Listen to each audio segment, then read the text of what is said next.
Bonjour, l'atelier multimédia de la maison de quartier vous présente aujourd'hui la coulée verte. La coulée verte qui nous rassemble s'inscrit dans le quartier 5, Maurepas-Patonne. Ce quartier qui est né dans les années 70 reçoit ses premiers habitants vers 75-76.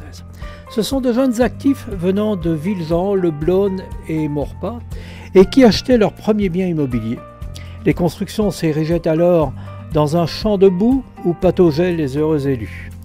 C'est en 2003, après bien des débats, que le quartier reçoit le nom de la Bellangerie.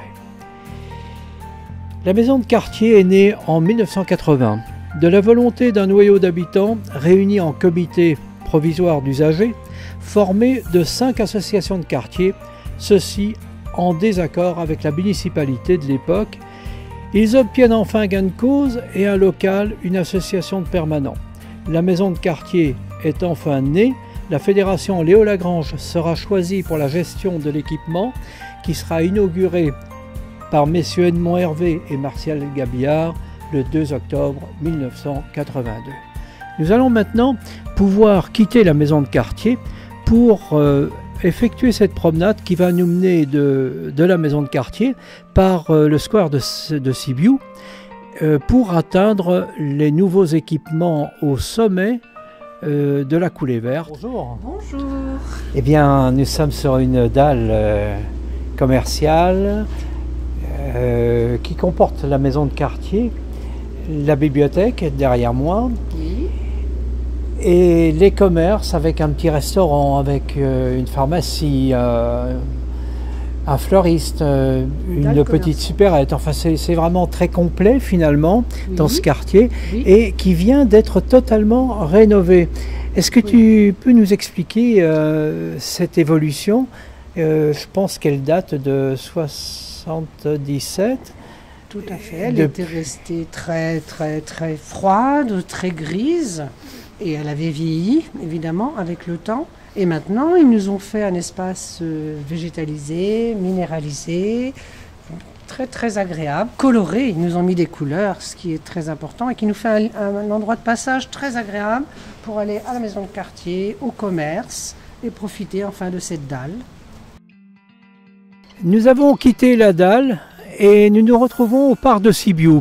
Alors, le parc de Sibiu est d'une richesse considérable si l'on veut bien prendre en compte un espace humide avec un certain nombre de végétaux qui sont vraiment très beaux en ce moment, avec une mare au centre. Et de l'autre côté, les espaces jeux pour les enfants. Et en arrière-plan de l'espace jeu, nous avons une école primaire. Et de l'autre côté, sur la gauche, un quartier pavillonnaire. Donc nous avons une grande richesse urbaine dans cet environnement. Du parc de Sibiu à la coulée verte, nous n'avons pas mis très longtemps, juste le temps de se dérouiller les jambes pour arriver sur cet espace où l'on a disposé des ruches.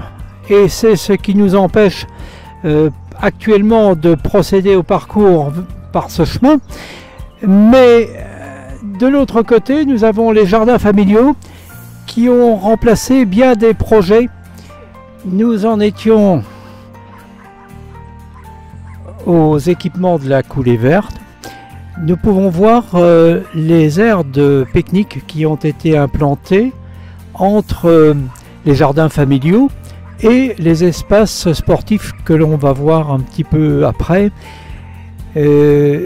Parmi les aires de pique-nique, nous avons une structure qui va permettre à la fois aux jardiniers et aux promeneurs de bénéficier des toilettes publiques. Derrière moi, et je me retourne, nous avons alors la perspective dont on parlait également un petit peu avant. Sur la droite, nous avons les équipements sportifs qui vont se décliner jusqu'au boulevard d'Armorique. Et puis sur la gauche, les logements qui sont au nombre de 800 à peu près, qui doivent faire quelque chose comme 1500-1600 habitants, dans un esprit de mixité sociale jamais démenti, puisque nous avons des accessions à la propriété privée, nous avons des habitats socio-locatifs et socio-accession à la propriété également. Voilà, nous allons pouvoir descendre tout doucement vers les prairies Saint-Martin. Nous avons traversé la rue de la Motte-Brulon et déjà nous pouvons voir une première partie de l'aménagement de la coulée verte au-delà de la rue de la Motte-Brulon, avec du tennis de table, avec du basket, des plantations et la passerelle qui va nous permettre de passer au-delà vers les prairies Saint-Martin proprement dites.